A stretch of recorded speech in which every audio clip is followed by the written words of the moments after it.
Chapter 1.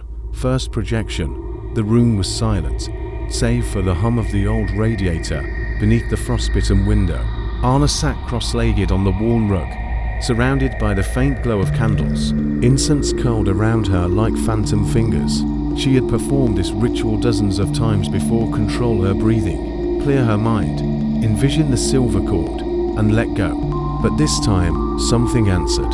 As her consciousness slipped from her body, Anna felt herself rising, not metaphorically, but literally, separating. She saw herself lying below, chest slowly rising and falling, eyelids twitching. Her astral form shimmered faintly, translucent and ethereal. She floated upward through the ceiling, into the star-pricked sky of downtown Toronto. The city pulsed beneath her with quiet electricity. It was beautiful, peaceful, even, but that peace fractured quickly. In the distance, shadows gathered where they shouldn't. Rooftops crawled with vague shapes, blurred silhouettes that seemed to pulse and sway unnaturally.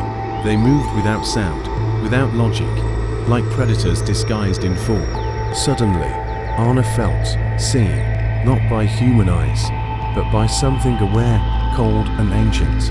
She snapped back into her body, gasping like she'd been underwater. The candles sputtered. One had gone out. Her hands trembled as she steadied herself. Then she saw it, a symbol faintly glowing on her left palm, a spiral perfect, delicate fading into her skin. It hadn't been there before. Chapter 2. The shadow follows the next night. Anna didn't intend to return, but something pulled her. She tried to distract herself reading, watching TV, listening to loud music, but the sensation was there beneath it all, like static behind every noise, a whisper under every word. By 2:46 a.m., she surrendered. She lay back, repeated the ritual, but this time didn't have to try. Her soul slid from her body like water from cloth. Effortless, immediate, she drifted above her apartment, then floated outward into the frigid night. The city was silent, but not empty. Beneath her hovered a figure, -1 feet tall. No face, no features. Its limbs seemed to flicker, out of sync with the rest of the world, vibrating on a different frequency. The creature was wrapped in shadows, its form shifting, almost glitching, like bad footage of something too real to comprehend, and it was staring directly at her. Anna's heart, her astral heart, convulsed. She pulled back, rushing toward her body, a silver cord thrumming like a taut wire. She slammed into her physical form, gasping, coughing, screaming silently. Then, quiet, she lay there, too afraid to move. Her apartment was dark, still, but in the window her reflection wasn't alone. Behind her, just for a moment, stood the same faceless silhouette, and then it was gone. Chapter 3. Echoes in dream. Anna stopped sleeping, or rather, she feared what sleep would bring. Each night, the dreams came quicker, thicker, a choking blackness she couldn't control, doors she didn't remember opening, hallways lined with mirrors, each showing a different version of herself. Some cried, some screamed, one just stared, mouth slowly opening wider and wider until it split her face. She always awoke at the same time, 3:33 a.m. And each time, a faint whisper, "You opened the door." She began finding things moved in her apartment. Her phone left in places she hadn't touched, scratches on her bedroom wall in long, vertical lines. One morning, her mirror was cracked with no sign of impact. Written in the fog on the glass, a single word: listen. She stopped telling friends. They wouldn't believe her, not after what happened to Lena. Chapter 4. The vanished friend. Lena had been her closest friend since university. Skeptical, but loyal. When Anna first described her experiences with astral projection, Lena had laughed, but secretly, she tried it herself.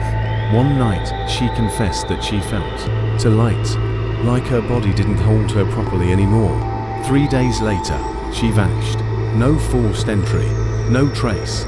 Her phone remained on the counter, battery drained. Her apartment was locked from the inside. The only thing left out was her tarot deck splayed across the table, the top card facing up, the Traveler. Anna dreamt of Lena constantly afterward, But in the dreams, Lena's face was blurred, smeared like wet paint. She would reach out and say only one thing: it's inside. Anna stopped going out. She taped over her mirrors. She stopped astral projecting until the voice returned in the walls. She's still here. Chapter 5. The Forbidden Grimoire. Desperate for answers, Anna visited a secretive corner of the university library, the occult archives. Most of it was pseudoscience and yellow papers, but one book stood out, bound in cracked black leather. Its spine read simply, Ritual Astralis. The librarian refused to check it out, so Anna stole it. Inside were notes and illustrations older than she could place, ancient symbols for projection, for soul anchoring, and most importantly warnings. Scattered between pages were sketches of creatures that haunted the astral layers: watchers, parasites, mimics, entities that fed not on flesh, but on memory and identity. One phrase was underlined again and again: they do not cross unless invited. But once the bridge is opened, the gate remembers. Anna tried to burn the book. The pages blackened, but did not burn. The next morning, a single black feather rested on her pillow. Chapter 6. The gate in the mirror. Anna avoided her mirrors, but they didn't avoid her. Late one night, while brushing her teeth, she caught a flicker in the corner of the bathroom mirror. Her reflection lagged behind her movement a second too slow. She froze. Slowly, she raised her left hand. The reflection didn't respond. Instead, it smiled. It was her face, but the smile was too wide. The mouth opened and kept opening. No teeth, just a dark hollow, stretching endlessly inside. Then the glass cracked, spider webbing outward. She backed away, stumbled into the hallway, heart pounding. The whisper followed her, coiled in the silence. You left the door open. She returned the next day to find the mirror perfectly intact, but the spiral symbol had returned on her palm this time, darker, deeper, and below it a second symbol was forming. Chapter 7. The Collector of Faces. The next astral projection wasn't voluntary. Anna collapsed after 2 sleepless nights. Her spirit slipped without consent into the astral plane. Dragged like a ragdoll, she landed in a decaying version of her apartment. Walls pulsed like flesh, doors breathed. She turned and saw herself standing in the corner, but wearing Lena's face. The face began to melt, liquefying into a black tar that slid off the bones.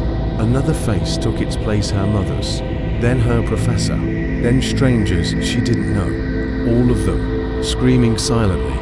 He collects faces, Lena's voice said from nowhere. Don't look directly at him.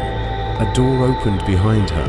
Anna turned and saw the collector faceless, tall, cloaked in fluttering shadows like wet fabric, and in its hands, a string of masks, each with a name etched into the bone. The one on top said Anna. She screamed and was pulled back into her body. Blood trickled from her nose. Chapter 8. The sound between worlds. Anna began hearing a low-frequency hum only in silence. It shook her bones like a tuning fork. Sometimes it spoke. She recorded it once, on playback, only static. But at the 3:33 timestamp, something else. Come back. You are unfinished. Books began falling from her shelves. Her phone rang with unknown numbers when answered. Only distant breathing. Symbols appeared carved into the wood of her door, not by her hand. Anna met with an occultist online, someone named Rowan, who agreed to help. They met in a crowded cafe, where Rowan refused to touch her or sit too close. I've seen this before, Rowan said. Astral wounds don't heal naturally. You're not the only one being watched. Anna asked how to sever the connection. You don't sever, Rowan whispered. You descend further. You find the roots. She gave Anna a ritual descent into the deep astral, where no living mind should tread. Chapter 9. The descent ritual. The ritual required blood. Her own. Anna drew the sigils in salt and charcoal, mixing in drops from a deep cut across her thumb. She repeated the incantation 3 times, watching the silver cord rise from her chest like a ghostly rope. Then the world fell away. No stars, no city, no up, no down. She was in the deep astral. Everything here was slow and oppressive, like moving underwater. Light was wrong, colors bled into one another. Shapes whispered. In the distance, a tower made of bone, wrapped in chains. Souls orbited it like moths. As Anna approached, the air tasted like rust. She saw Lena, shackled to the tower, face blank, eyes black as pitch.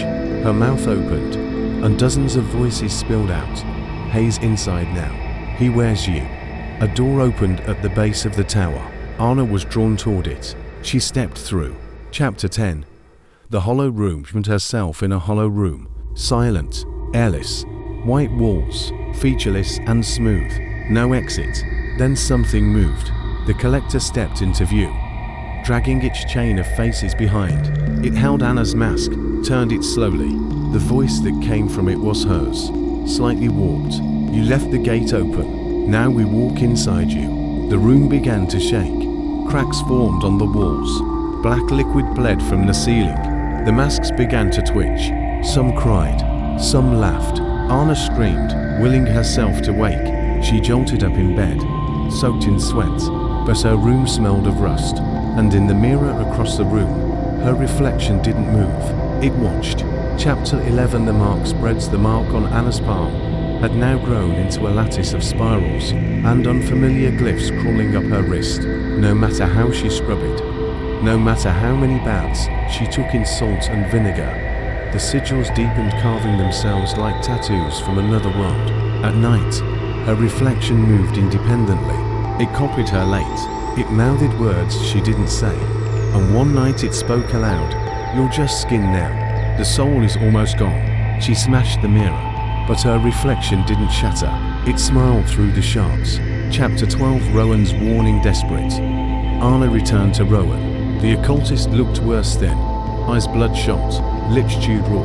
Rowan had begun shielding herself with charms, bones, herbs, iron nails sewn into her sleeves. There's a name for what's feeding on you, Rowan whispered. They call it Kratzel, a predator of thought. It lives where identity is fluid. In the astral, it steals what makes you you. How do I kill it? Anna asked. Rowan looked at her with exhausted dread. You don't. You seal it. But the price is someone's life. Anna didn't hesitate. Then teach me. Chapter 13. Possession begins. Anna started blacking out. Minutes at first, then hours. One evening, she woke on the floor of her apartment, with her hands covered in black ink and dozens of sigils scrawled across the walls. One word repeated again and again. Return. The lights flickered. Her laptop typed by itself. Her own voice began replying to messages she never sent. Rowan left her a final warning text.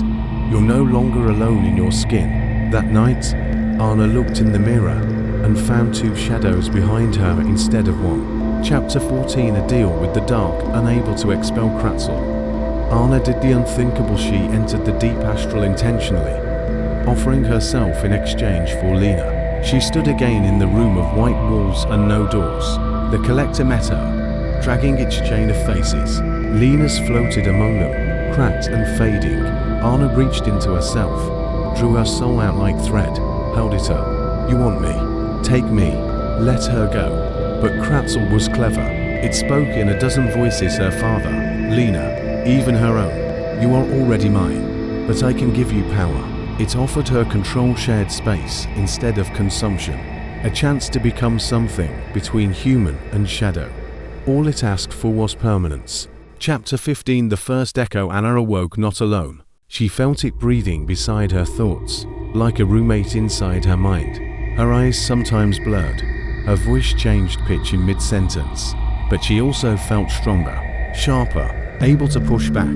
She dreamt of futures that weren't hers, and in one, she saw herself becoming the next collector, wearing the chain, adding faces. She vomited 4 hours. But one thing had changed. Lena's voice returned. She could hear her again, and in the whisper of wind outside her window, Lena said, "There's still time, but not much. You're beginning to echo." Chapter 16. The echo room. It began waking in places she hadn't fallen asleep. Stairwells, rooftops, cemeteries. The world bent around her like warped glass. Sometimes, she saw strangers flicker, their forms glitching into monstrous silhouettes with gaping mouths and hollow eyes. "They're not all real," Lena whispered. "Some of them are projections." Inside her apartment, a new room appeared impossible. windowless, always behind a closed door that hadn't existed before. The echo room, she began calling it. Every time she entered, she heard her own voice on a delay, saying things she hadn't spoken yet. We'll forget who we are. We'll eat until there's no silence. We were never one person. Chapter 17. Rowan's fate. Rowan stopped replying. Anna went to her last known address and found the place abandoned. Inside, charred herbs, broken wards, and pages torn from books of protection. On the wall, written in dried blood, was a spiral with a single phrase: "You cannot seal what is already inside." But something was left behind. A box. Inside, a bone charm, a vial of iron dust, and a mirror wrapped in black silk. A note: "You're the gate now, Anna. Either close yourself, or the world opens." Anna crushed the iron into powder and swallowed it. The thing inside her screamed. Chapter 18. The memory collapse. Memories unraveled like threads. She no longer remembered what Lena's real voice sounded like. Her own handwriting changed daily. She awoke once with a different accent. She passed by a mirror in a store and didn't recognize her own face. The spiral had now reached her shoulder. At night, in dreams, she found herself walking barefoot down a long hall lined with mirrors. Each reflected a different version of her, young, old, monstrous, faceless. At the end of the hall, a locked door. It whispered to her, "All versions end here." Chapter 19. The heart of Kratzel. Anna returned to the deep astral with purpose. This time, she carried the bone charm and mirror from Rowan. The plane had changed, no longer shadowy and fluid. It had grown aware of her. The world twisted toward her like flesh stretching to greet an infection. At the heart of the plane stood a pulsating black mass, the true form of Kratzel. It had no body. It was a presence, a cancerous vibration in reality. Faces floated in and out of it like bubbles in tar. Lena's among them. Anna held up the mirror. The entity recoiled. "You wear me," it gurgled, "but you still lie to yourself." She walked forward. Chapter 20. Fragmentation. Inside Kratzel, Anna saw the truth. It had no origin. It was created by the mind's need for identity, a hunger for permanence. It fed on anyone who doubted who they were. Anna saw every mask she had ever worn, every self she had tried to be: daughter, student, lover, healer, broken thing. And she saw what she was becoming: a mask without a face behind it. She had one chance. Anna shattered Rowan's mirror and plunged a shard into her own chest, into her soul thread, and screamed her name aloud until the echoes drowned the black. The spiral on her arm stopped growing, but in the reflection of the shard, something still smiled. Chapter 21. The second gate. Days passed, but Anna no longer lived in them. Time broke around her like static. 1 minute dusk, the next, bleeding daylight. The mark on her skin had stopped growing, but inside, she felt the pressure of something vast and hungry coiled just beneath her thoughts. The echo room's door changed shape. It pulsed. One night, Lena's voice whispered again, not in Anna's mind, but from the room itself. "You found the first gate, Anna, but there's always a second. You must close both." Anna stepped through the door. Chapter 20. To spiral descent. The second gate led downward into an infinite spiral stair carved from memories. Each step pulsed with emotion, pain, love, regret, hunger. As Anna descended, her limbs grew heavier, her memories distorted. She passed figures, versions of herself she had left behind. They begged, screamed. One tried to claw her face off. She didn't stop. At the bottom of the spiral, a pit of mirrors. They spun in midair, each showing a possible end. In one, she killed herself. In another, Lena was consumed. In the last, she became the next Kratzel. A choice awaited her. Chapter 23. The last bargain. At the pit center stood the collector, its chain of faces, now glowing with power, each echoing with the screams of souls trapped in endless loops. "You were meant to take my place," it rasped. Anna stepped forward. "Ill bargain," she said. "One soul for another. Mine. For Lena." The collector laughed. "You already gave yourself. You just didn't know it." Anna dropped to her knees, but from within her, Lena's voice rose, no longer afraid. "You're stronger than it. You always were. Finish what I couldn't." Anna rose. Chapter 24. Mirror fire.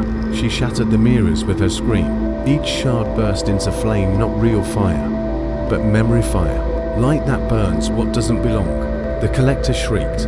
Faces tore away from its chain and dissolved into white ash.